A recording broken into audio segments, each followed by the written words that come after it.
we chillin', yeah, we chillin' on the Sabbath. You can come through if you want to. We chillin' on the Sabbath.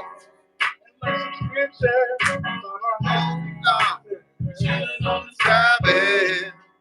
The fourth commandment says, remember the Sabbath and keep it holy. You should always honor the Most High and do exactly what He says. And don't let them non-believing Negroes that them laws is done away with. We just rest and chill with the Most High, cause the higher knows who He is. Then we tell Him, hey, chillin' on the Sabbath. Say we chillin', yeah, we chillin' on the Sabbath. All I wanna do is chill, y'all. We chillin' on the Sabbath. So don't ask me, I even know it. We chillin' on the Sabbath. Oh, yeah. Chillin'. On the Sabbath day. Reading them scriptures. Giving a higher praise. Chillin'. On the Sabbath day. Reading them scriptures. Giving a higher praise. Chillin'. On the Sabbath day. Reading them scriptures. Giving a higher praise. This is how we do when we keep in the Sabbath. This is how we do when we keep in the Sabbath. When we keep in the Sabbath. Yeah. Praise God. Oh, praise. Oh, praise to the Most High. This is how we keep the Sabbath over here, right? All right. We're about to get into the lesson, so everybody get their books out, Bibles out, pens out, papers out. Let's do a recap on the past couple of weeks. Last week we did the final hour, meaning that after the 400 years, we showed, so if people haven't seen it, we got it on YouTube right now. Y'all got to check it out.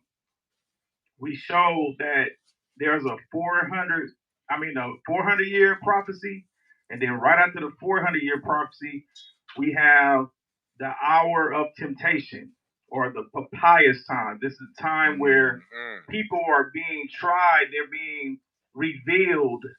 You will see them going against the Most High on high standards. Like if you turn the TV on now, all you see is pervert, gay crap all over the place, right?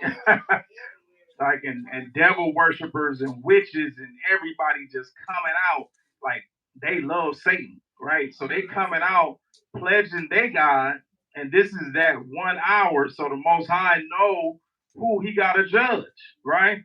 So even in the midst of the Hebrews, right, we're going to have people that's going to get revealed, right? The Most High is not going to allow you to just keep being around Hebrews and you ain't trying to be a Hebrew. You only a Hebrew on the Shabbat.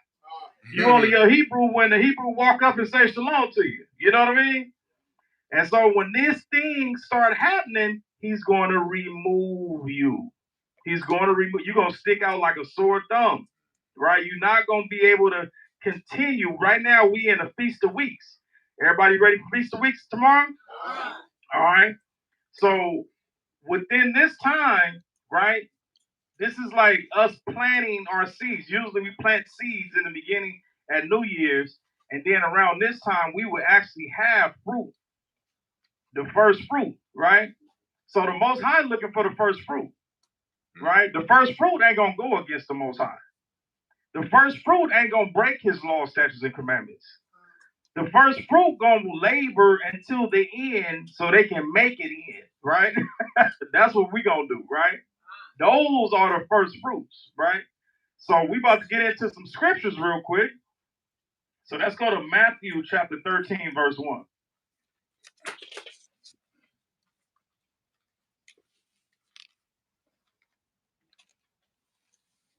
Matthew chapter 13, verse 1.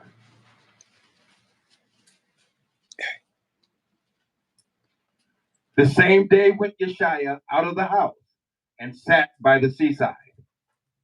Great multitudes were gathered together unto him, so that he went into a ship and sat, and the whole multitude stood on the shore. And he spoke many things unto them in parables, saying, Behold, a sower went forth to sow. And when he sowed, some seeds fell by the wayside, and the fowls came and devoured them up. Some fell upon stony places, where they had not much earth, and forthwith they sprung up, because they had no deepness of earth. And when the sun was up, they were scorched, and because they had no root, they withered away. Oh, if you don't have no root, you're going to what? Wither away. You're going to wither away. So even though you might hear the word of the Most High, right? You hear it, you receive it, but if you don't get your roots, if you don't connect to it through the earth, right? Like I'm gonna act like I'm a tree, right? A tree with no roots can't stand when the wind start blowing, right? So as soon as the wind blow, boom, the tree gone, right? But if you got roots and you get into that ground and you hold on, can't nothing blow you down. So this is what Christ is saying. He's saying that the gospel, right, is going to be preached to the four corners of the earth, right?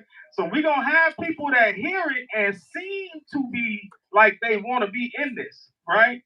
But if they ain't rooted, they're going to wither away. And they withering away at the last minute, right? In the final hour, they withering away. They used to be pushing harder, but you didn't push yourself all the way out. Because the Most High don't want 50%. He don't want 60%. He don't want 75%. He don't even want 99%. He want 100. And if you ain't giving him 100, you might as well give up.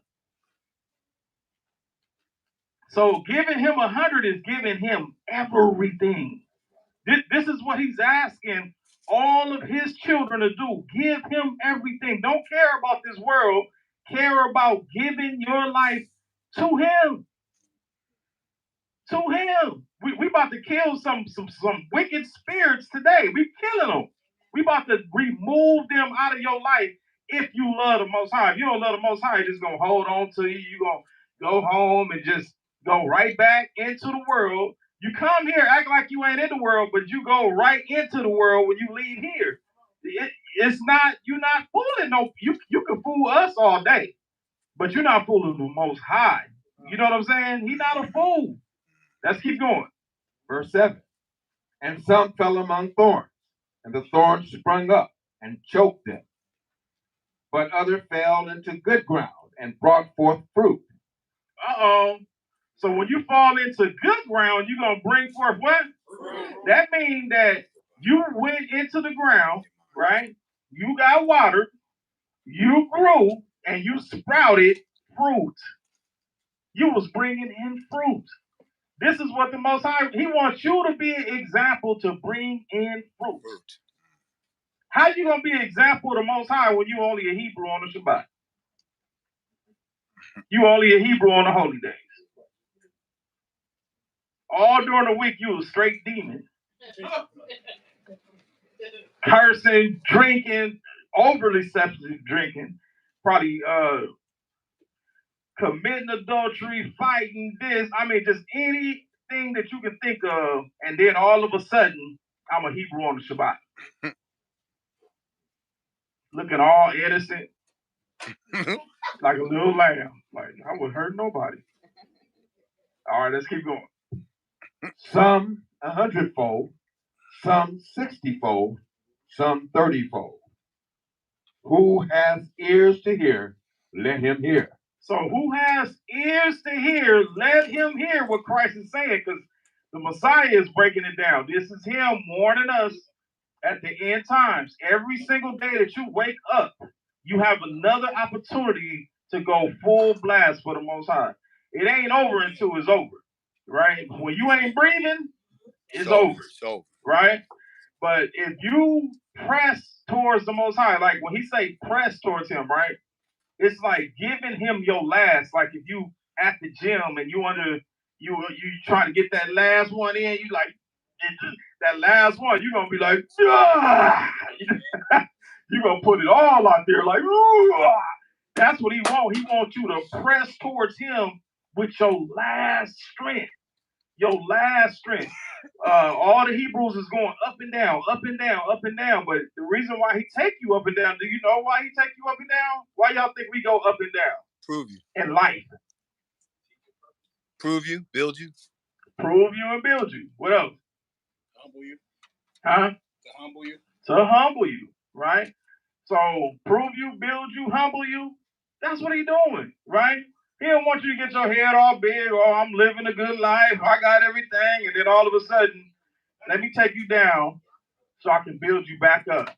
And every time he take you down, what is it? A great lesson to be learned, right? Right? We always learning lessons, we getting stronger. He wants us to be stronger. He don't want you to be super comfortable because this world is not about to be comfortable in a little bit. They about to flip this whole world upside down, and hell is about to be unleashed upon this earth.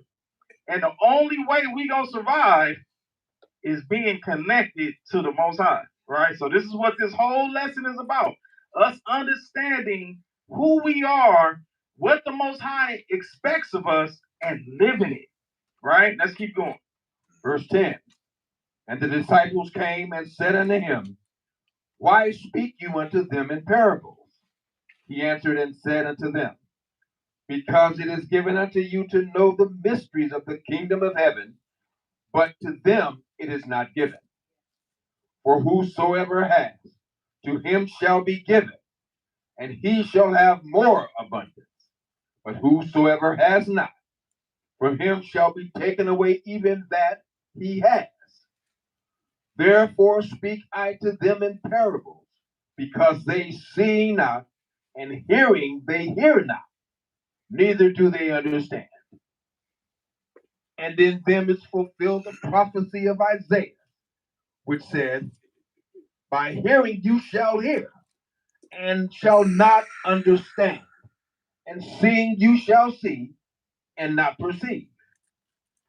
For this people's heart is waxed gross, and their ears are dull of hearing, and their eyes they have closed, lest at any time they should see with their eyes, and hear with their ears, and should understand with their heart, and should be converted, and I should heal them. All right, so he said their ears is closed, their ears is dull, and their eyes are closed, right? You remember when I always used to go to church, right? On Sunday. Every time the pastor get up there, I get sleepy. I'll be like, oh my God, I'm so sleepy right now. I can't keep my. It was like he was like a lullaby or some kind of sleeping pill or something, right? Yeah. Because that was not the gospel I was supposed to receive, right? So now, if you getting sleepy while we preaching this word, the word of the truth of the Most High, that's a sign right there letting you know that this might not be for you. You probably need to go back to the Christian church where you was up there dancing around and getting your boogie on, right? Getting your boogie on, right? They was running up and down, doing backflips, screaming, hollering. We thought that was the truth. Well, I for some reason in my heart, I always knew that it wasn't the truth because I was going every Sunday though, because that's what I thought the Most High wanted. You know what I mean? But at the same time, I was like, this is not it. It's not making sense. I'm not, it's something that they not telling me. And I gotta find it. When I was 12 years old, I went to every religion I could think of. I went to the Muslims, the Jehovah's Witness, the Seventh-day Adventists. This at 12. Little dude just walking around like, hey, I want to find out about your religion because I want to find out. I'm looking for God. That's what I was telling them. I'm looking at the correct way on how to serve him, right? So I even went to a church where everybody speak tongues. If you don't speak tongues, they don't think you're making it into the truth. Making it to the kingdom or whatever, right? And I ain't gonna lie, we went in there, right? The pastor said, "You right there." He wasn't talking to me, but he was talking to my friend right next to me. He said, "You're not gonna live long," right? He said, because I forgot the reason why he told him he wasn't going to live long, but he said, you need to give your life over right now. And my friend said, I'm dying. But I used to tell him, don't believe that, right? Because a lot of times these people put curses on you and then you start believing it and then it attracts itself to you, right? I remember somebody, I think that was Yokana, had somebody put something in there. She was like, "Oh heck no, I ain't believing nothing this person." And that's how you're supposed to respond to stuff like that. Because soon as that prophetic word that they try to give to you and you receive it, then it's over because you believe it is gonna happen. Remember, we the children of Israel, what we believe, we manifest, and that's just what it is, right? So this is why they have so many movies and music and everything is trying to get us to manifest wickedness, right? But when we manifest righteousness, right? Just imagine all the children of Israel everywhere. Only thing they want to do is righteousness. We know everybody followed Judah, right?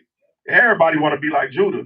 Just imagine the impact of this world right now, how it would change the whole world, how many people will follow us into the kingdom, right? And so this is what the Most High is expecting out of us. But anyway, let's keep going. What verse we at? Verse 16.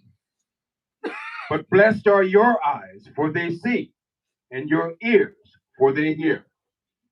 For verily I say unto you, that many prophets and righteous men have desired to see those things which you see, and have not seen them, and to hear those things which you hear, and have not heard them. Hear you therefore the parable of the sower. When anyone hears the word of the kingdom, and understands it not, then comes the wicked one, and catches away that which was sown in his heart. This is he which received seed by the wayside. But he that received the seed into stony places, the same is he that hears the word, and anon with joy received it. Yet has he not root in himself, but dureth for a while. For when tribulation or persecution arises because of the word, by and by he is offended. Woo! Y'all hear that? He said, read that one part again. Yet has he not root in himself.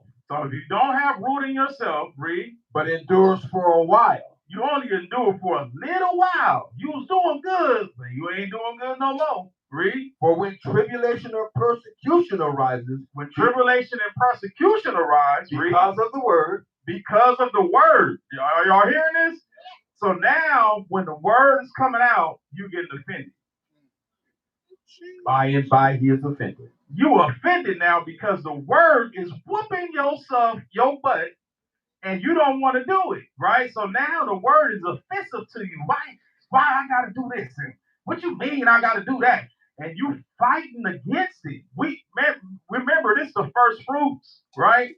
The most every year that we do Passover and we come in to the new springtime, the Most High is trying to sweep out the dirt. Y'all know when we clean our house and get all of the leaven out. He's trying to get the leaven out right now. He not playing. Y'all really think the Most High playing right now? And we in the final hour. Can't no book on earth stand with the Bible. Where's the Quran at in the last days? Nowhere. Where's what's another book? Book of the Dead. Where they at? Can they show us anything about anything right now in the last days? Nothing. Can't no Bible stand with the Bible. Can't no book stand with our Bible. Period. It is a book of life. It is from the beginning to the end, the past and the future and the present, and ain't no book ever stands against it. Right? So if you find yourself when somebody's trying to correct you or show you something about the word and you're getting offended, oh boy, you don't want to be one of them seeds that get left behind. Yes, because if somebody tell me I'm doing something wrong, I'll be like, oh shoot, all praises, right? Thank you, Father, for you revealing to me that I needed to change this about myself so I can be what? Better for the Most High. Not better for yourself, better for the Most High, then better for yourself. And then better for everyone around you. Do you understand how when you start changing, everybody around you enjoy the change that you make? And you become an example unto the Most High Himself. I mean, you become His example of how a person is supposed to walk. He used you as, look at her. She's my example. Follow her to me. That's what the Most High wants, right? All right, where we at? Verse 22. He also that received seed among the thorns is he that hears the word, and the care of this world, and the deceitfulness of riches choke the word, and he becomes unfruitful. All right, so this is the cares of the world, right? Everything in the world is more important than the Most High. I want to go do this. I want to go do that. I want to be over there. I want to have time for me, right? I done heard this 1,000 times, right? Everybody come out of the world. This is what the Most High is asking you to do, right? He said, I called you out of the world. We were supposed to be picked from birth, right? That we love the Most High so much that we give up the cares of the world. Nothing in the world is supposed to be more important than the Most High.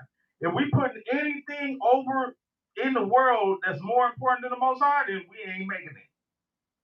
Because whatever is more important than the Most High, that's your God. We create gods. Y'all know that, right? Gods, these other gods don't have no power until you create it and then you speak a God into existence. Right? So now this is deep because the God will not exist if you don't believe. But in your mind, he will exist because you making him exist because you making another God. This is how powerful we are. Right? When somebody have an idol, that idol don't have no power. But when they start worshiping the idol and start sacrificing to the idol, now you're going to start seeing stuff happen. Is them demons going to jump in around that idol and keep you coming back. I want more blood. I want more of this. I want more of that. And then all of a sudden, you got a whole new God. But what's the crazy part is we can do it to ourselves. We can make ourselves a God because ourselves is more important than the Most High. The greatest gift that we can give the Most High is what? Ourselves. That's the greatest gift. When you give yourself, that means you are selfless. Right? That means that I don't want nothing else but what he wants for me. Right? He gave us the spirit of free will to go and do whatever we want to do. Right? We can walk away from the Most High. If that's what you choose, then that's what you do. You don't get no Godspeed from me. Right? If you choose to walk away from the Most High, we can't do nothing but respect him. Right? But if you choose to love the Most High, then we got to give it all. If we going to love the Most High, it ain't a little bit. He want it all. All right, so let's keep going. Verse 23. But he that receives seed into good ground is he that hears the word and understands it, which also bears fruit and brings forth some 100-fold, some 60, some 30. Another parable put he forth into them, saying, the kingdom of heaven is likened unto a man which sowed good seed in his field. But while men slept, his enemy came and sowed tares among the wheat and went his way. But when the blade was sprung up and brought forth fruit, then appeared the tares also. So the servants of the householder came and said unto him, Sir, did not you sow good seed in your field? From where then has it tares? He said unto them, An enemy has done this. The servants said unto him, Will you then that we go and gather them up?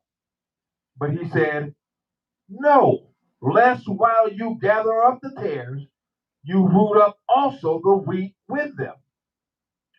Let both grow together until the harvest.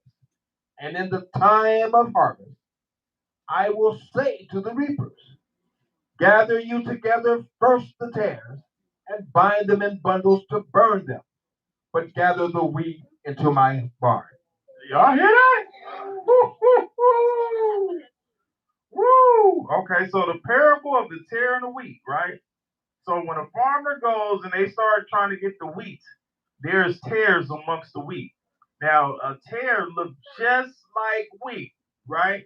But the difference between a tare is weightless. It don't have no weight to it, right? Wheat has like little I would say kernels. What would you call it, Elder? Like little seeds that makes them like bend over or bow as being humble, right?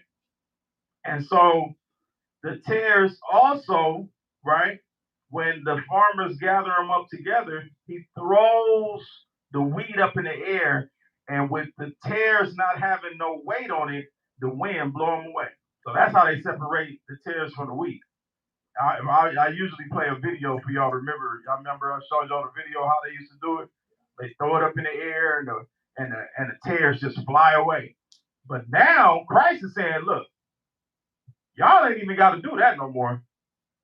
Let the tares think that they gonna come up in here, and I'm gonna send the reapers to gather them first, right? And when they gather these tares, we're gonna throw them into the fire and then bring the wheat into my barn, right? So right now, this is a great time for the children of Israel, right? Great time to be alive, right? Some of the prophets wish that they could be here right now in the end times, making the world change through the power of the Most High, right? The Holy Spirit is coming down on each and one of, he's living inside each and every one of us, and we are restoring the kingdom back to the Most High. This is how serious this is, right? So we making gangbangers change into Hebrews. We making prostitutes change into Hebrews. We making homosexuals turn into a regular person again, right? Because they love the Most High. This is how powerful and couldn't nobody. People already kind of thought they knew. Other nations already know who we are, right? But now that it's actually happening, they seeing it take place all over the world. This is something that can't be ignored because it's happening every single place, right? The Most High got a congregation, and the Spirit that came over them, and they preaching all over. I don't care where you talking about. We got some Israelites right there, right? So this is that they don't want televised. They don't want this televised. They don't want this televised because they know that in the end times we're gonna rise up. So if they televise it, they think it's gonna grow even faster, right? But it's already like, you know how many Hebrews is woke right now? I heard about the truth. Man, we on a whole nother level right now. We in the millions right now, right? And they can't stop it. They can't stop it, right? So don't be one of the tares that got to get thrown into that fire, right? All right, so now let's go to Ezekiel 17:1.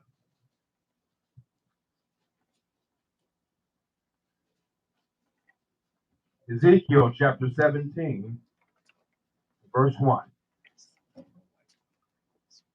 And the word of the Most High came unto me, saying, Son of man, put forth a riddle, and speak a parable unto the house of Israel, and say, Thus saith the Most High God, a great eagle with great wings, long wings, full of feathers, which had diverse colors, came unto Lebanon, and took the highest branch of the cedar.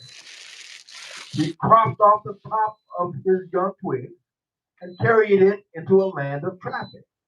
He set it in a city of merchants. He took also of the seed of the land and planted it in a fruitful field. He placed it by great waters and set it as a willow tree. And it grew and became a spreading vine of low stature, whose branches turned toward him, and the roots thereof were under him. So it became a vine and brought forth branches and shot forth sprigs. There was also another great eagle with great wings and many feathers. And behold, this vine did bend her roots toward him, and shot forth her branches toward him, that he might water it by the furrows of her plantation. It was planted in a good soil by great waters, that it might bring forth branches, and that it might bear fruit, that it might be a goodly vine. Say you, thus saith the Most High God, shall it prosper? Shall he not pull up the roots thereof, and cut off the fruit thereof, that it wither? It shall wither in all the leaves of her spring, even without great power, or many people to pluck it up by the roots thereof. Yea, behold, being planted, shall it prosper? Shall it not utterly wither? When the east wind touches it, it shall wither in the furrows where it grew. All right, so think about this, right? So I want everybody to really, really think about what's going on right here. Okay, so we, the children of Israel, we knew who we were when we was in Africa, right? We was in Jerusalem. We went into Spain. We came back down into Africa, right? It was one of the biggest migrations ever of us coming down back into Africa, to West Africa. All of us knew who we were, right? That was the root, right? When we got on that ship and they started separating us and then taking the children away from their mothers and their fathers and breaking the knowledge of where we came from, we became the broken branches, right? So right here, right now, it is so important for you to reunite that branch back to the tree. Because everything, if you don't do it, then it's just like everything that people suffered and died for meant nothing. You didn't broke the branch. The branch don't want to come back to the natural roots, right? So they was fighting to stay alive to bring you forth so you can reconnect the tree, right? So if you don't care about where you came from or the people who brought you here, then you're not worthy of the kingdom of the Most High, right? How you gonna be selfish? I don't care about where I came from. I don't want to hear nothing about slavery. I don't want to hear we here, we now. You be hearing people say that?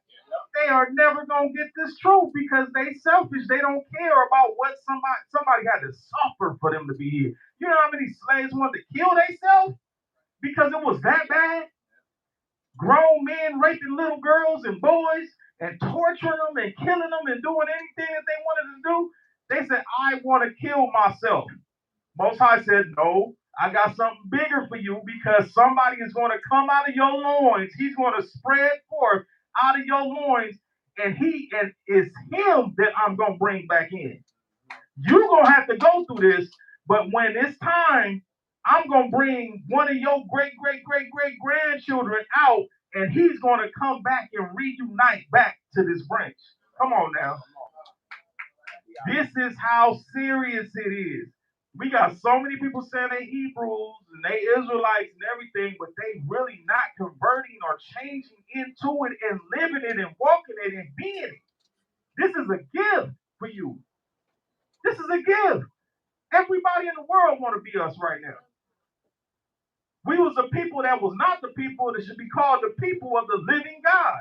The same people that was called nothing jumped all the way up to something, right? And we know it now.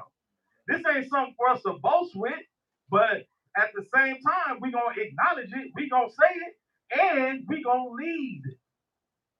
We're not going to be followers no more. We're going to be leaders upon this earth.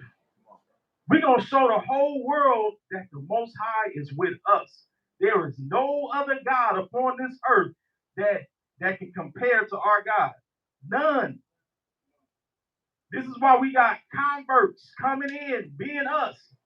They can't be us no more. You got to give me back my wallet, my ID, all of that. You can't go to the store with my credit card no more. You're not an Israelite. I am, right? And so this is where we are, and this is what we bringing forth. So where was we at? So those branches is very important. So let's keep going. Verse 11. Moreover, the word of the Most High came unto me, saying, Say now to the rebellious house, know you not what these things mean? Tell them, behold, the king of Babylon is come to Jerusalem, and has taken the king thereof, and the princes thereof, and led them with him to Babylon, and has taken of the king's seed, and made a covenant with him, and has taken an oath of him. He has also taken the mighty of the land, that the kingdom might be base, that it might not lift itself up, but that by keeping of his covenant it might stand.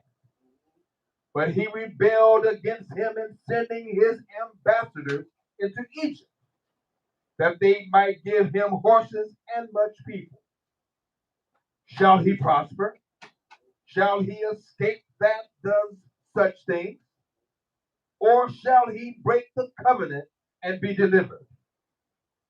As I live, saith the Most High God, surely in the place where the king dwells that made him king, whose oath he despised, and whose covenant he broke, even with him in the midst of Babylon, he shall die.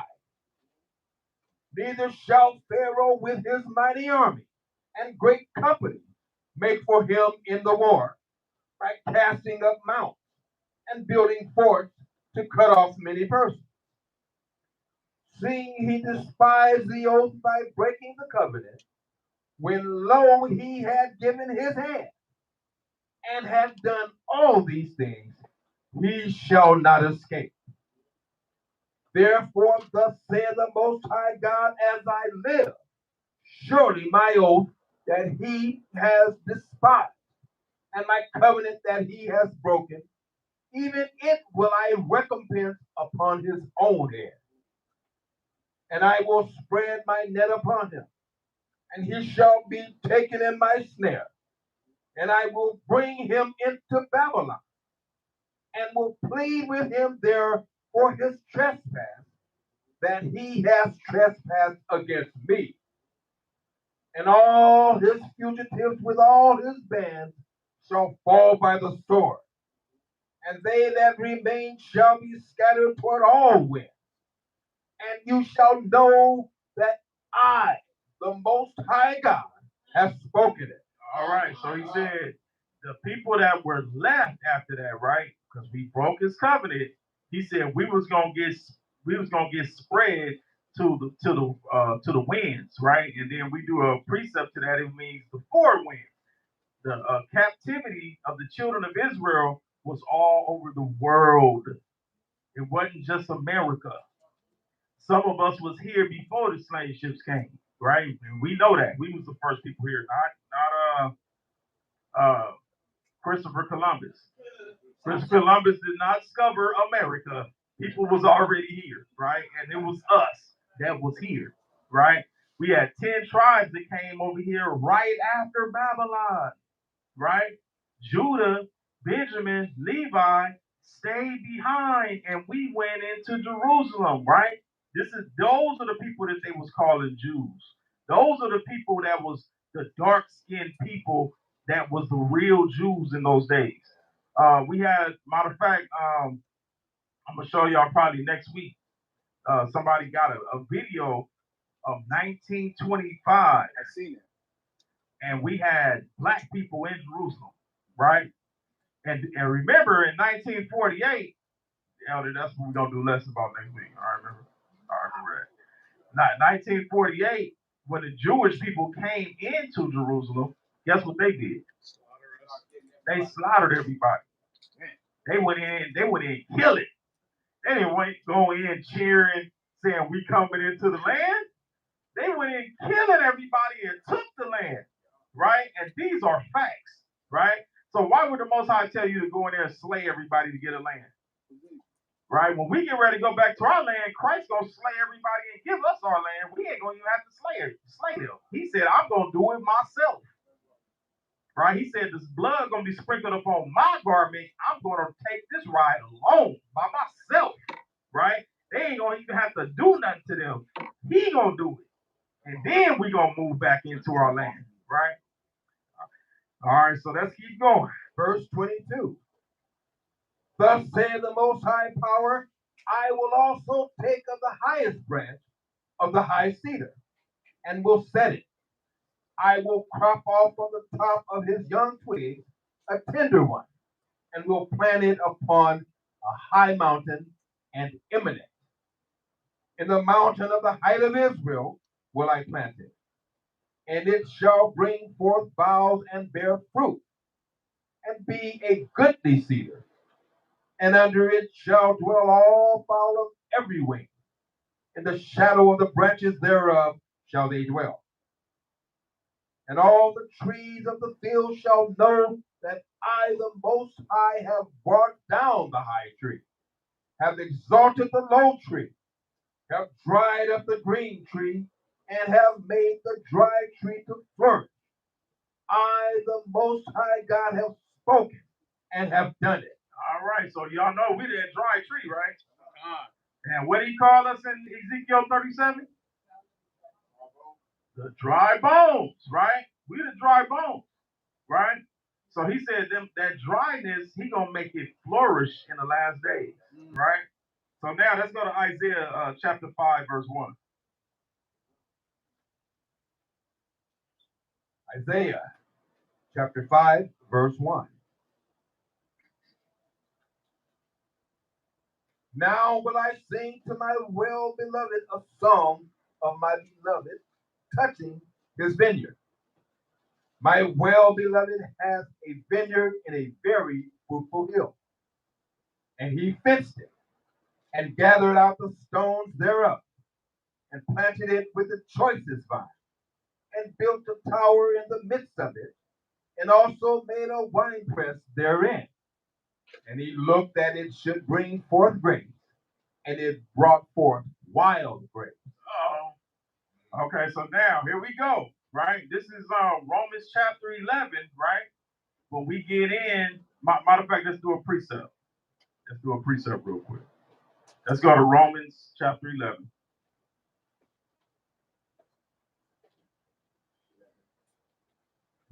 and 11. Romans chapter 11, verse 11.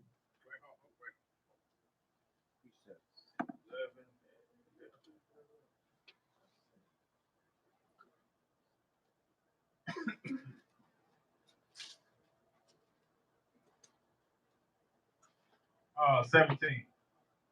11 and 17. Romans chapter 11, verse 17. And if some of the branches be broken off, and you, being a wild olive tree, were grafted in among them, and with them partake of the root and fatness of the olive tree. All right, so the branches are broken off, right? Being an olive tree, right? And then he said they became a wild olive, right? So we got the olive tree and a wild olive tree, right? And some people say the wild olive tree is other nations. No, it's not. The wild olive tree is still the children of Israel, right? So the wild olive tree, which we just read over here, because it's the same. When Paul was writing this, he was getting this from Isaiah chapter 5. This is what you got to understand. He wrote from the Torah, right? Paul wrote from the Torah. So this whole concept of the branches being of the Most High, right? And the Most High loved them. He fenced them in. He gave them the choice vines, and he He put the fertilizer on there so they would be perfect. But then when he watered them, it didn't just bring forth good grapes, but it brought forth wild grapes. So the word olive, right, is another word for a grape, right? Right? Or grape. So now back to Isaiah 5. We're at verse 3. Wait a minute. Go 5 and go to verse 2. And he fenced it and gathered out the stones thereof and planted it with the choicest vine and built a tower in the midst of it and also made a winepress therein. And he looked that it should bring forth grapes, and it brought forth wild grapes. Brought forth wild grapes or poisonous grapes, right? And so when you look at the olive is another word for grape, right? So let's find out who these wild grapes are. Let's keep going. Verse 3. And now, O inhabitants of Jerusalem and men of Judah, judge, I pray you, between me and my vineyard. What could have been done more to my vineyard that I have not done in it? Wherefore, when I looked that it should bring forth grapes, brought it forth wild grapes. And now go to, I will tell you what I will do to my vineyard. I will take away the hedge thereof, and it shall be eaten up, and break down the walls thereof, and it shall be trodden down. All right, so now that it brought forth wild grapes, the Most High got mad. He took down the walls and the gates, and now anybody can come in and just destroy all of his vineyard because it brought forth wild grapes. Watch this. Verse 6. And I will lay it waste. It shall not be pruned, nor digged, but there shall come up briars and thorns. I will also command the clouds that they rain no rain upon it. For the vineyard of the Most High of hosts is the house of Israel. So he said, this vineyard is the what? House of Israel. This vineyard is the what? House of Israel. This vineyard is the house of Israel. He gave us everything that we needed, and we still turned into wild grapes. This has nothing to do with other nations. No other nations made the covenant with the Most High like we did. This is why we getting punished. We get punished because we went against something that we promised the Most High that we was going to do. And then some of us, we hear all of this information, right? We know the Most High real. We done came through captivity and everything. We read like, dang, that really happened. I'm a living testimony of that. And still had the audacity to sit up here and go against the Most High today? Come on. Wow. All I can say is, wow. You are very bold. I be seeing people, I be like, man, how are they not fit? They so fearless. Like, like they must not know the Most High real or something. I can't even explain a person that just out blatantly just go against the Most High. You know, and when you know you a Hebrew though. You know what I'm saying? I can see people that don't know, but the people that do know, when you just consistently I'm like, wow, it's unbelievable.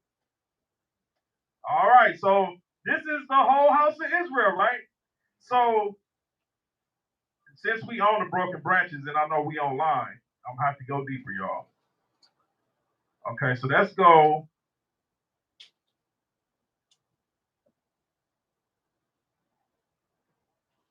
Let's go to Jeremiah chapter 11.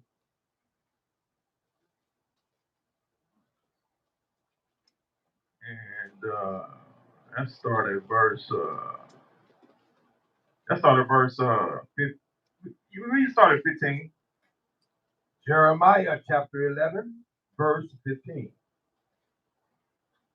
What hath my beloved to do in my house, seeing she has wrought lewdness with many, and the holy flesh is passed from you? When you do evil, then you rejoice.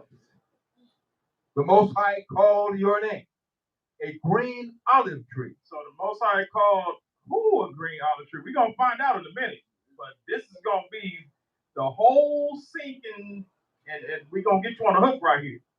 Because we got to find out who the olive trees are. Read. So the Most High God call your name a green olive tree, fair and of goodly fruit.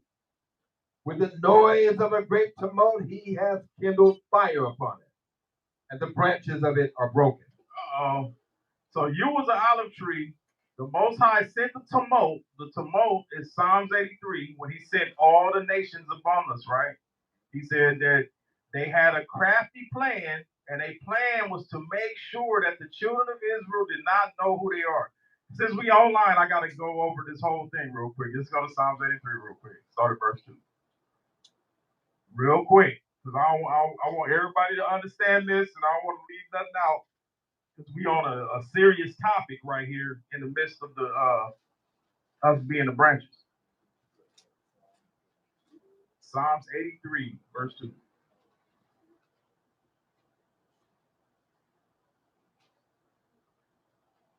Book of Psalm chapter 83, verse 2. For lo, your enemies make a tumult. Okay, so there's that word tumult, right? The word tumult means an uprising, right? So these people made an uprising against the children of Israel and the Most High. Read. And they that hate you have lifted up the head. So the people that hated you lifted up their head. Go ahead. They have taken crafty counsel against your people and consulted against your hidden ones. They have said, come and let us cut them off from being a nation, that the name of Israel may be no more in remembrance. So he said, come and let us cut them off as a nation, that the name of Israel be no more in remembrance. This is why we didn't know we were the children of Israel. We changed from Israel to Christian, right? Or just a God follower or something. You know what I'm saying? That name Israel was gone for a long time, and now the Most High is reestablishing that name. So how do we lose that name? From the great tumult. The great tumult was the olive and the olive trees, right? So go back to Jeremiah 11 and 16. Jeremiah 11 and 16. The Most High called your name a green olive tree, fair and of goodly fruit. With the noise of a great tumult, he has kindled fire upon it, and the branches of it are broken. For the Most High of hosts that planted you has pronounced evil against you, for the evil of the house of Israel and of the house of Judah, which they have done against themselves to provoke me to anger in offering incense unto Baal. All right, did y'all see that? He said the evil of the house of Israel and the house of Judah. So the house of Israel and the house of Judah are the olive trees that are broken. Let's go back to Romans 11. And we're going to go to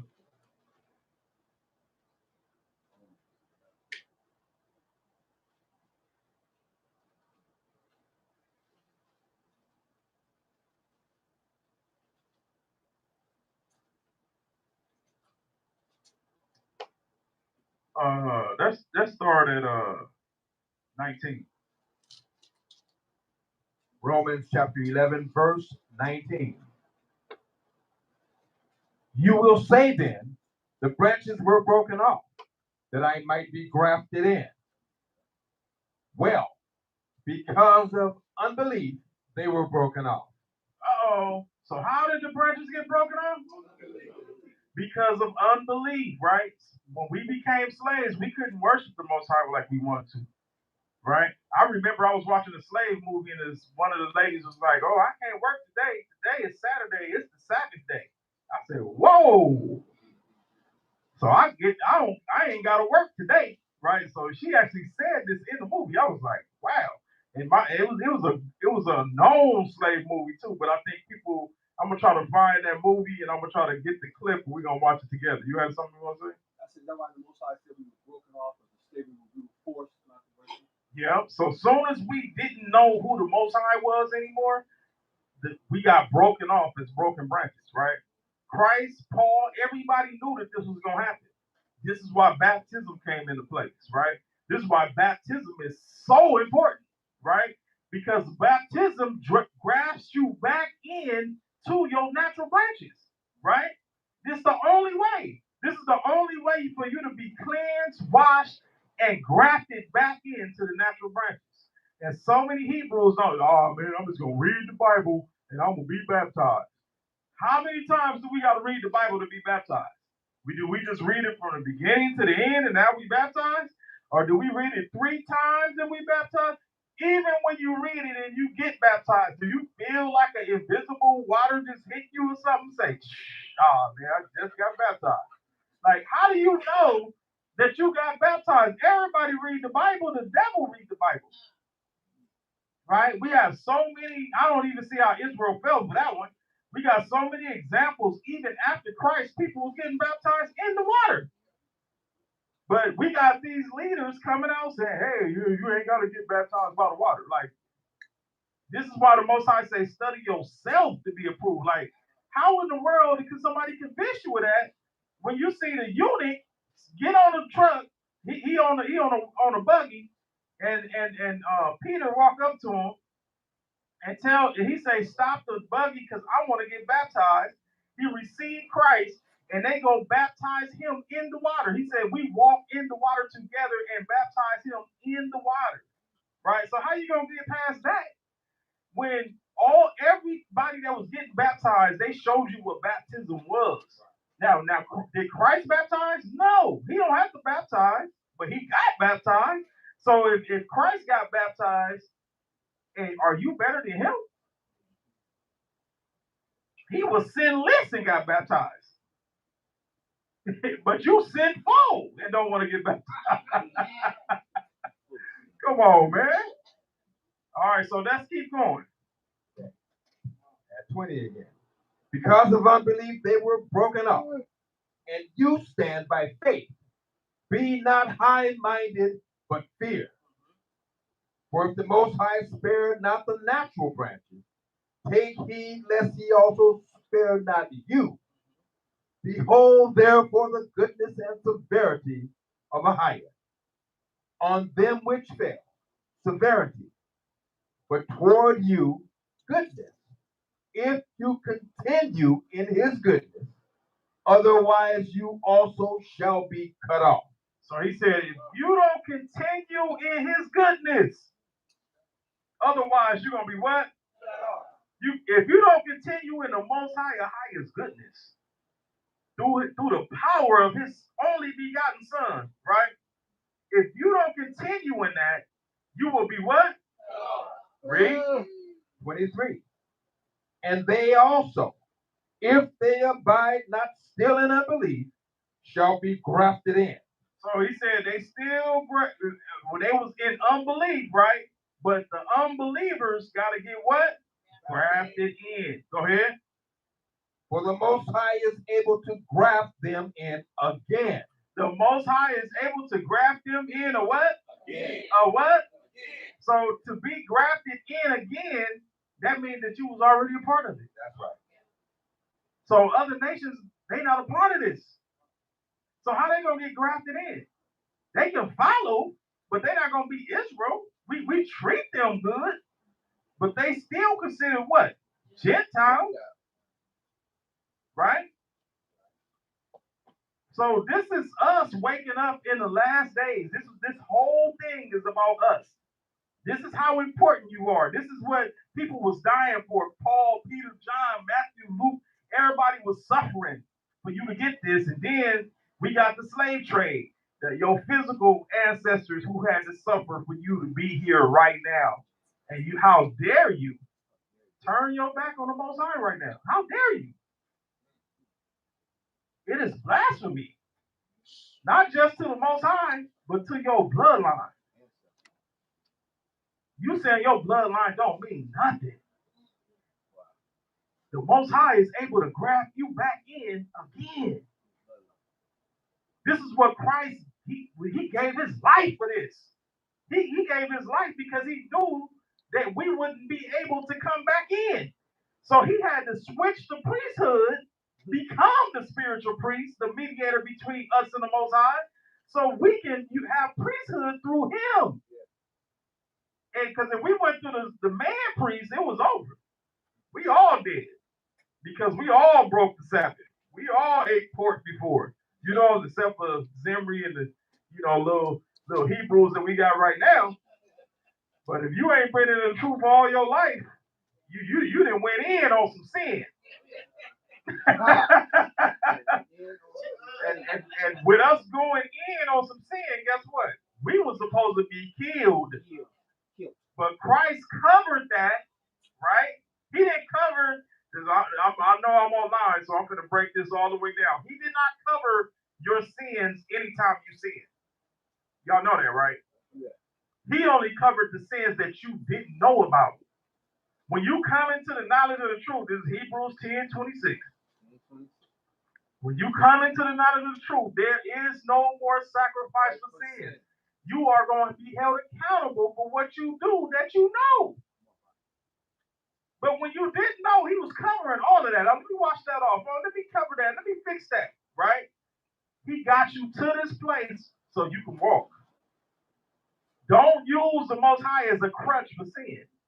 Don't use Christ as an excuse to sin. Oh, yeah, he died for my sins, so I can just keep on sinning. Okay. That lightning rod belt, that mug hurt. Hey, just imagine a black Yeshaya with the belt, and every time it hits you, it's a lightning bolt on your butt. I would rather go through that than get thrown in the lake of fire. Yeah, right. And y'all better hope y'all get that. No, I'm just making stuff up, but I'm just saying if he had mercy, that would be mercy. All right, so now let's keep going. Verse 24. For if you were cut out of the olive tree, which is wild by nature, and were grafted contrary to nature into a good olive tree, how much more shall these, which be the natural branches, be grafted into their own olive tree? For I would not, brethren, that you should be ignorant of this mystery, lest you should be wise in your own conceit, that blindness in part has happened to Israel, until the fullness of the Gentiles be come in. All right, so now, when we got blinded and we didn't understand who we were, right? We became Gentiles in the state of mind, but not in the blood, right? A lot of times when they say Gentiles in the New Testament, they're talking about Hellenists because we was forced, even before Christ came, they were stopping us from being Hebrews. We couldn't keep the Sabbath day. We couldn't do this. You said you was Hebrew, they killing you, right? So we became Romans and Greeks and this and that, and we became Hellenists, right? So he said, blindness has happened to Israel, so therefore we Gentiles, right? And he said, until the time of the Gentiles come in, right? So, and then what did it say right after that? And so all Israel shall be saved. So who? All Israel shall be saved. This is how all Israel is going to be saved, because the same people that was called not the people which was Gentiles gotta get grafted in and come back. So all Israel shall be saved, right? All right, so now let's go to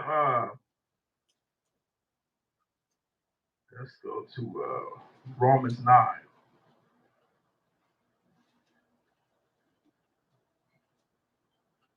And let's see.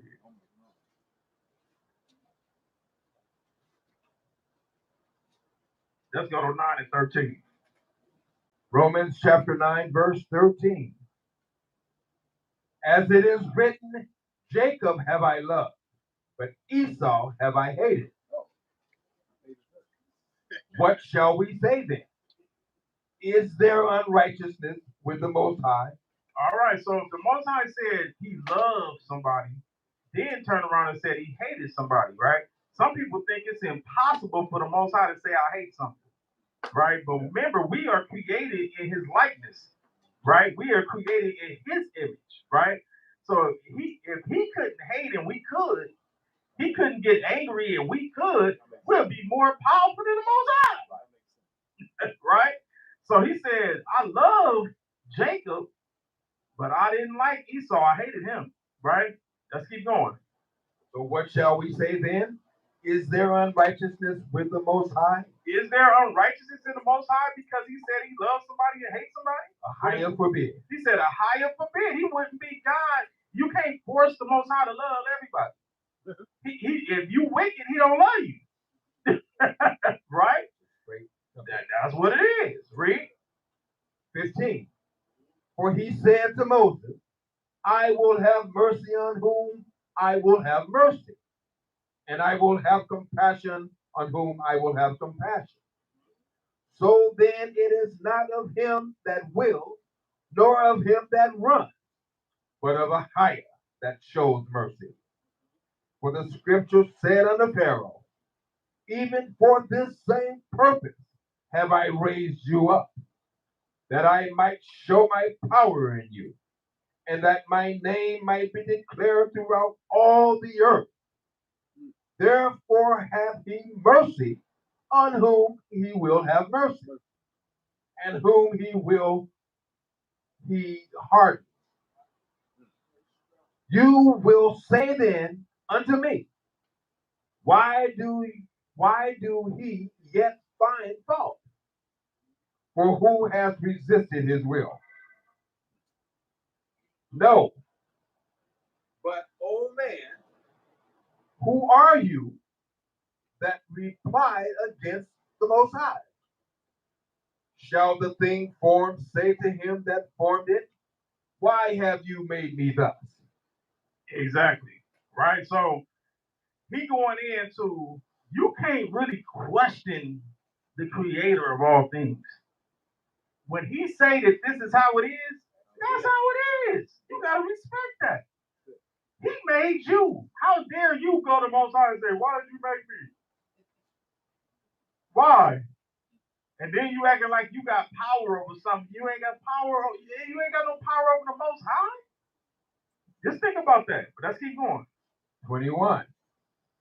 Has not the potter power over the clay, of the same lump to make one vessel unto honor, and another unto dishonor? What if the Most High, willing to show his wrath and to make his power known, endured with much long suffering the vessels of wrath fitted to destruction, and that he might make known the riches of his glory on the vessels of mercy, which he had afore prepared unto glory, even us, whom he has called, not of the Jews only, but also of the Gentiles. All right, so not of the Jews only, but also unto the Gentiles. Read. As he said also in Osee, I will call them my people, which were not my people, and her beloved, which was not my beloved. All right, so he says in OC, those people that was not his people should be called his people, right? Who was OC? Hosea. Let's go to Hosea. Let's go to Hosea 1 and 10.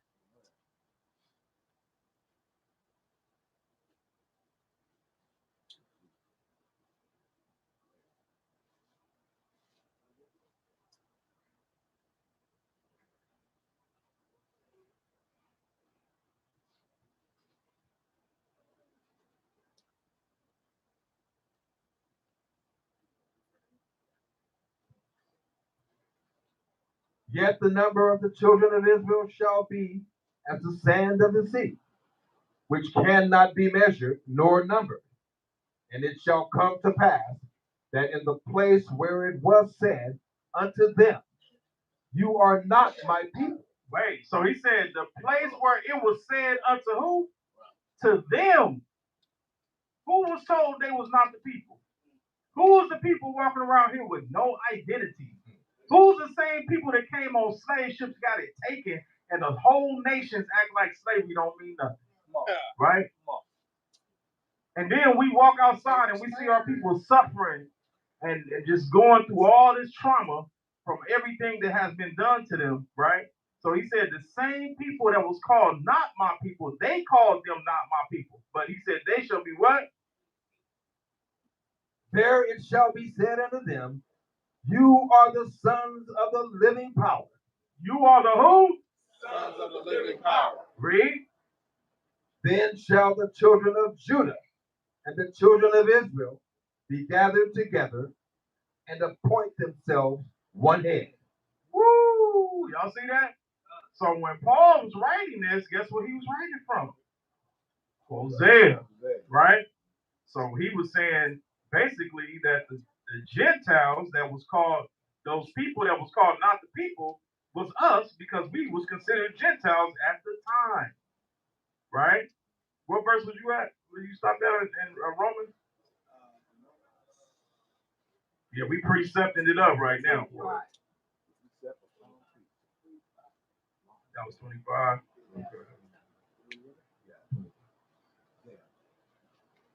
All right, go ahead. Verse 25. 26 now. 26. And it shall come to pass that in the place where it was said unto them, you are not my people, there shall they be called the children of the living God. Isaiah also cried concerning Israel, though the number of the children of Israel be as the sand of the sea, a remnant shall be saved. All right. So now, didn't he say Isaiah? Y'all see that? He said another one is in Isaiah. Let's go to Isaiah 10 and 20. Now remember, these are the same people that they were saying was Gentiles, but really was the children of Israel. We proving it out the Bible. Isaiah chapter 10, verse 20. And it shall come to pass in that day that the remnant of Israel and such as are escaped of the house of Jacob shall no more again stay upon him that smote them, but shall stay upon the Most High, the Holy One of Israel, in truth. Oh, praises. Keep going. The remnant shall return. The remnant shall what? Shall return. Read. Even the remnant of Jacob unto the mighty power. For though your people Israel be as the sand of the sea. Uh-oh. So he said the number of them was the sand of the sea, but those numbers was the children of Israel only, right? So the children of Israel are going to be numbered as the sand of the sea. Go ahead. Yet a remnant of them shall return. A small remnant will return. Read. The consumption decreed shall overflow with righteousness. For the Most High God of hosts shall make a consumption, even determined in the midst of all the land. All right, all praises. So we got that straight, right? So we the broken branches. We have to restore back the natural branches, right? We are the goodly fruit that the Most High is talking about, right? Let's go to 2 Timothy verse 4 and 1. No. Let's go to 2 Peter 2 and 1.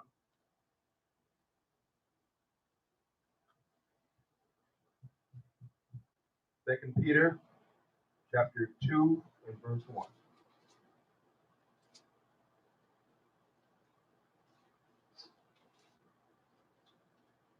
But there were false prophets also among the people, even as there shall be false teachers among you, who privily shall bring in damnable heresy, even denying the Most High that brought them, and bring upon themselves swift destruction. All right, so we preach this gospel, right? We got to make sure we preaching it correctly, because the Most High will bring upon you swift destruction, right?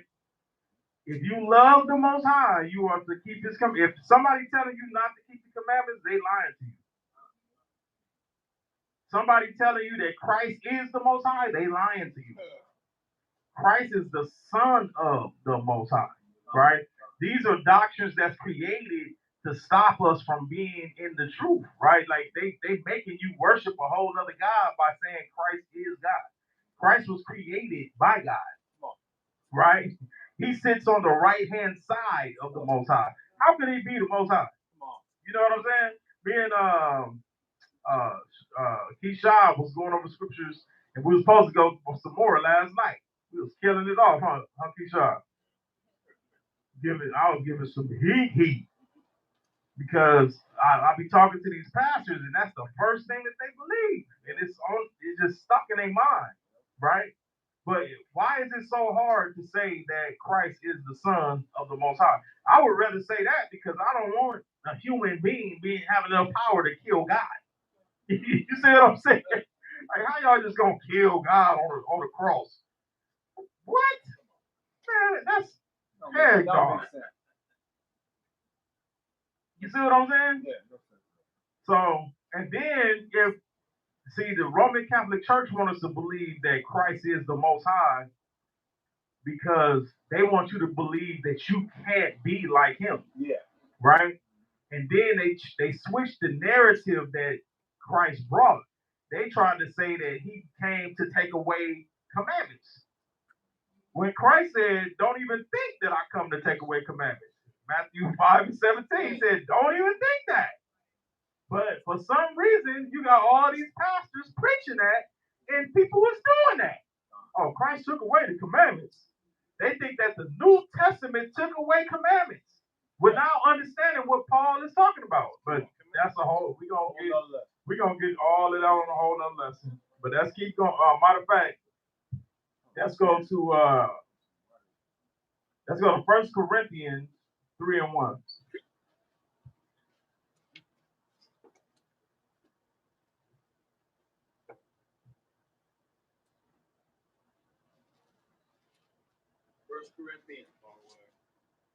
First Corinthians chapter 3, verse 1.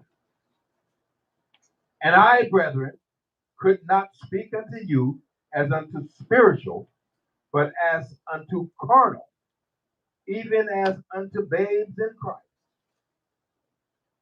I have fed you with milk, and not with meat, for hitherto you were not able to bear it, neither yet now are you able. For you are yet carnal. For whereas there is among you envying and strife and division, are you not carnal and walk as men? For while one says, I am of Paul, and another, I am of Apollos, are you not carnal? Who then is Paul, and who is Apollos? But ministers by whom you believe, even as the Most High gave to every man. I have planted, Apollos watered, but the Most High gave the increase. So then neither is he that planted anything, neither he that waters, but a higher that gives the increase. All right, so that's deep. Are y'all understanding this? Somebody break that down what we just read.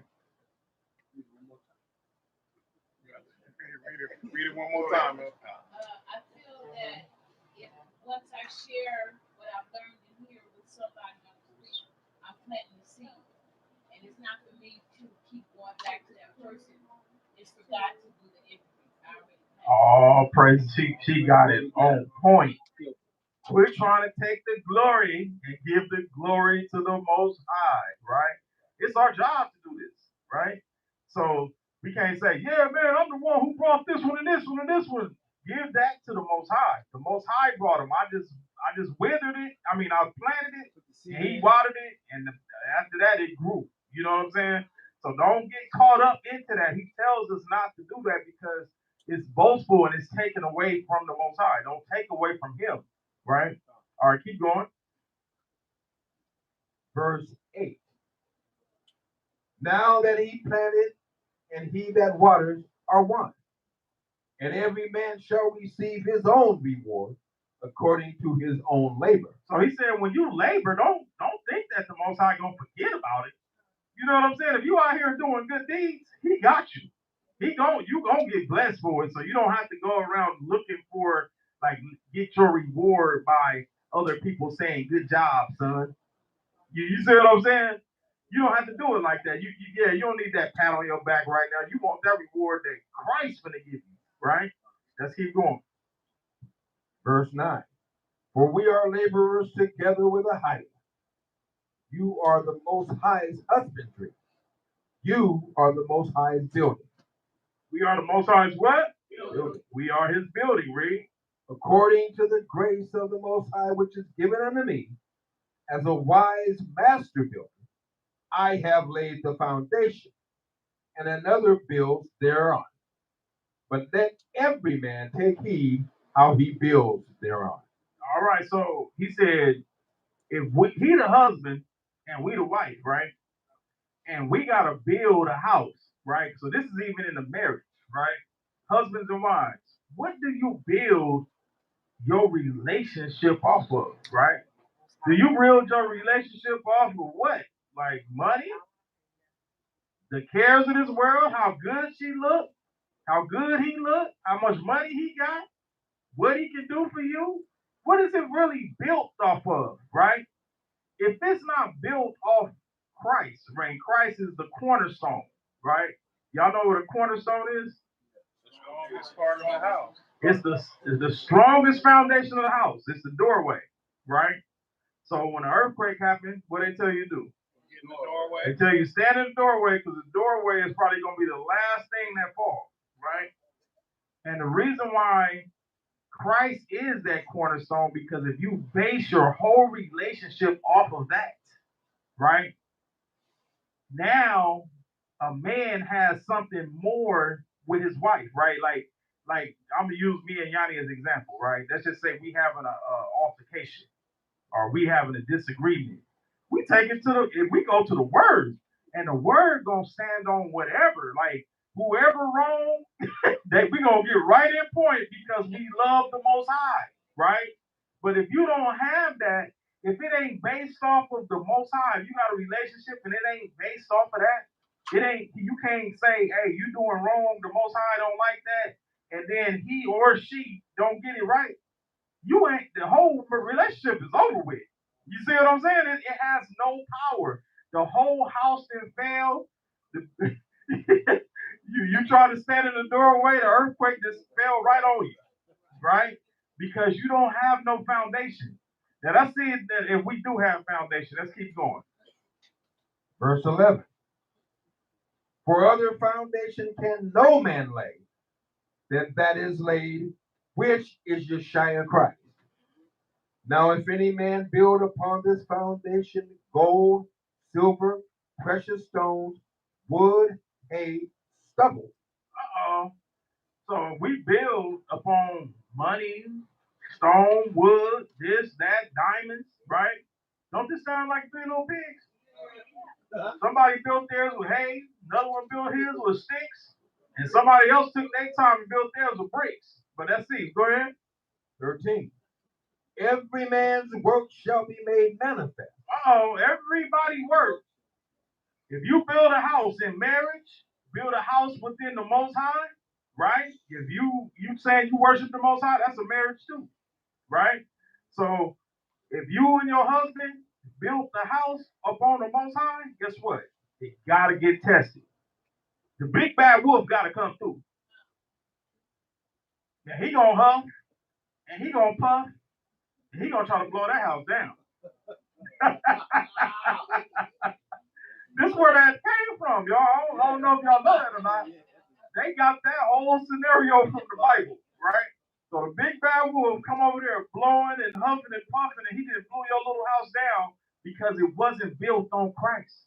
It wasn't built on the Most High, right? Keep going.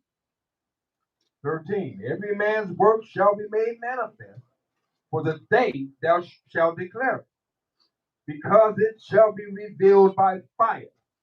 The fire shall try every man's work of what sort it is. If any man's work abide which he has built thereupon, he shall receive a reward. All right, so if you make it through, right, the test, because it ain't the Most High testing you. It ain't him. It ain't Christ testing you. It's the devil testing you, right? He the one comes in and goes to the inner parts of what you really desire. That's his whole job, is to give you what you really, really want, right? And so he entices you, and you have to make a decision to do it. And then this is what casts you into hell because you did it free. Right? All he do is give you an opportunity. Oh, yeah, hey, they wanna do this. Let me put it right here and see if he gonna take it. It's just like a rat on a cheese trap. You see the cheese, but what's gonna be the outcome of you trying to get this cheese? Are you gonna be able to eat it and it ain't gonna pop on you? Or it's gonna pop on you and kill you, right? So that's what the devil does. He entices you. He presents an opportunity, right? But if you build it on Christ, can't nothing tear it down, because I can say, Yanni, we got to get in line because of the Most High. She'll say, Malak, we got to get in line because of the Most High. We automatically get in straight attention. That's right. We love the Most High. Let's go, right? If it ain't based off of that, the relationship is over with. You feel me? The other one said, I don't care what the Most High say. I don't care. He'd be like, I don't care what the Most High say either. Oh, it's game over. Game over. All right, keep going. Verse 15. If any man's work shall be burned, he shall suffer loss, but he himself shall be saved, yet so as by fire. Know you not that you are the temple of the Higher, and that the Spirit of the Most High dwells in you? All right, so now we become the temple of the Most High. This is why we wear our fringes every day. And it's supposed to be on all four corners of our clothes, right? Because we are the walking temple of the Most High. The commandments is in us. Like, we read the commandments, we're supposed to place it in our hearts. So therefore, the commandments is in us. Remember, when they was carrying the Ark of the Covenant, the commandments was in there, right? And then on top of the Ark of the Covenant, they had like this little tent, and the tent had fringes. So we are a walking temple for the Most High. We represent the Most High in everything that we do. When we walk out this building, they're going to say, those are the children of Israel right there. So everything that you do matters.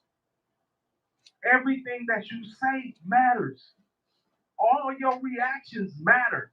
Just imagine somebody gets you on tape, you say you were the children of Israel, and you acting a fool. Like, boy, them Israelites, boy. We come into the truth. We ain't supposed to be the shaking of the head of the people no more. We're supposed to be trying to break that curse, right?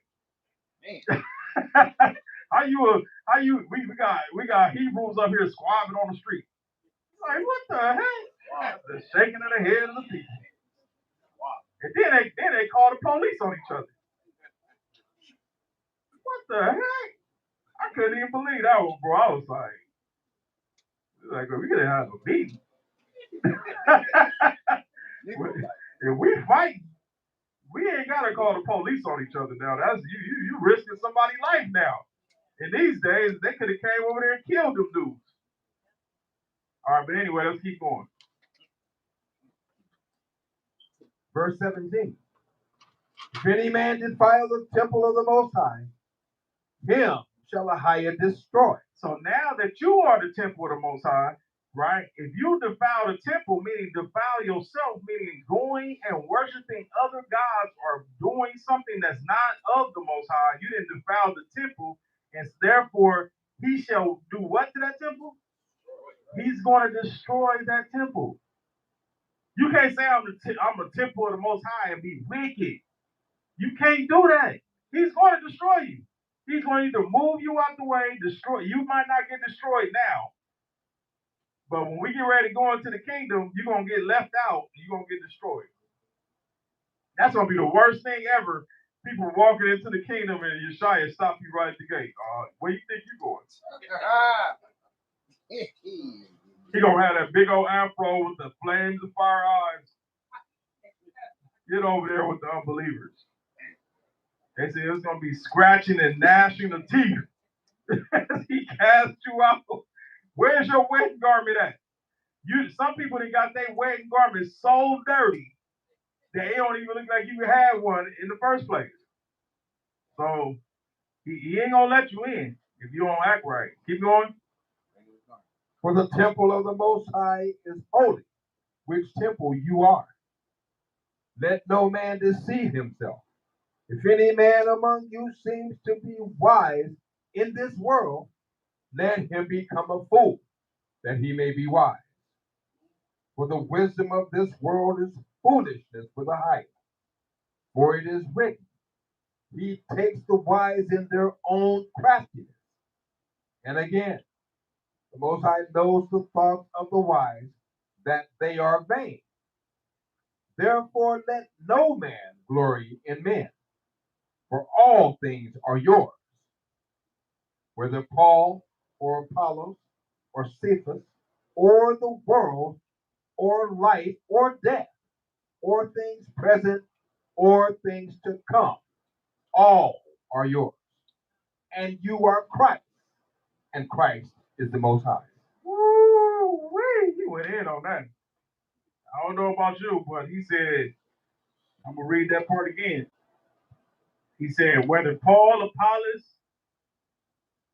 Cephas, or the world, or life, what's all this?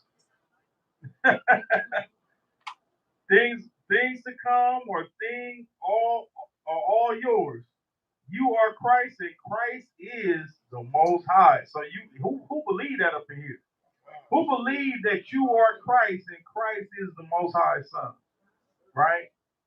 So all praise to the Most High. We're gonna end it right there. All praises. I hope everybody, got delivered. Let's get some deliverance today for somebody who breaking some of these chains and some of these things that they feel like they can't break. You can do all things through Christ who strengthens you.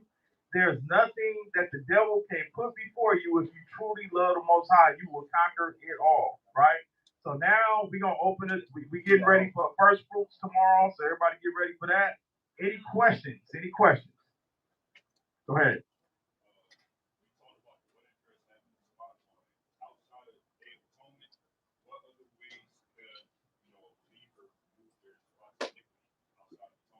Good question. I already know what that is. Yeah, we're going to have to do a whole lesson about that. Another way is giving to homeless and stuff like that. Charity and all that kind of stuff. So it's quite a different. We're gonna do a whole lesson on how you can remove some of your spots. Some of your spots. The biggest way to remove some of them spots is to ask for forgiveness and never do it again. The spot might just disappear.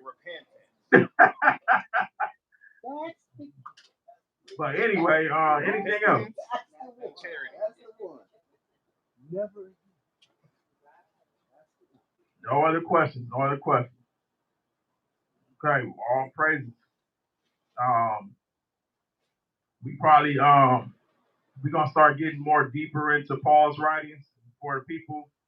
We're gonna start getting more deeper into the word period. So y'all stay tuned. Subscribe on YouTube. Join California Hebrew page on Facebook. And stay tuned because we're gonna start getting into some deep stuff, real deep stuff. And we already went over some real deep stuff lately. So y'all need to go back and watch some of the videos that we did and check it out because the final hour was cold. And then I think the one right before that was what? The DNA. Oh, we did the name of the Most High. We went into YHWH. We had the actual Jewish encyclopedia where they said that they actually inserted that into the book. Like we went in on that one, so y'all need to check that out too. And you got a question on first?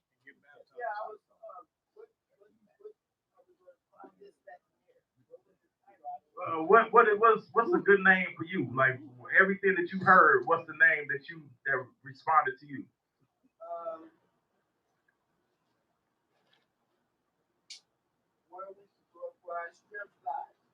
I like that. That's the name of the lesson. Where our strength lies.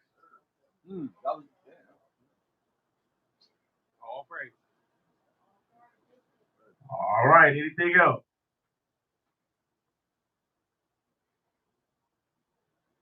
Nothing? Nobody? Get baptized. Get baptized. What time is it tomorrow? Yeah, you can get there early. We're gonna have people. Hey, I'm putting Amari on blast, y'all. I'll put him on blast. He's the man that's supposed to be there super early. So if we don't get the spot, it's because of Amari. What time you gonna be there, Amari? See? Oh man. What time? When I wake up. All right, he gonna be. Everybody heard that, right? He gonna be there at 6.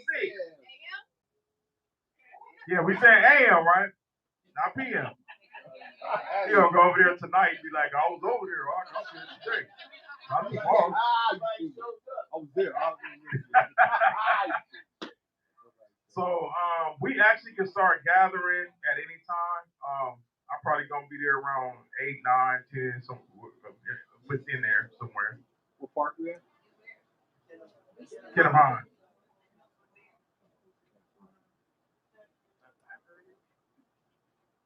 Everybody got their shirts. So we have, All right. you have to pay for parking when you go up to Kevin Hahn, right? Oh yeah. Dang, I forgot about that. Yeah, you got to pay. Yeah. You got to pay to get in, not to park. Well, on anything that you're doing for the Most High, you can do that for the Most High. You know that's a whole other thing we're going to talk about right now. All right, so shalom everybody on Facebook and YouTube.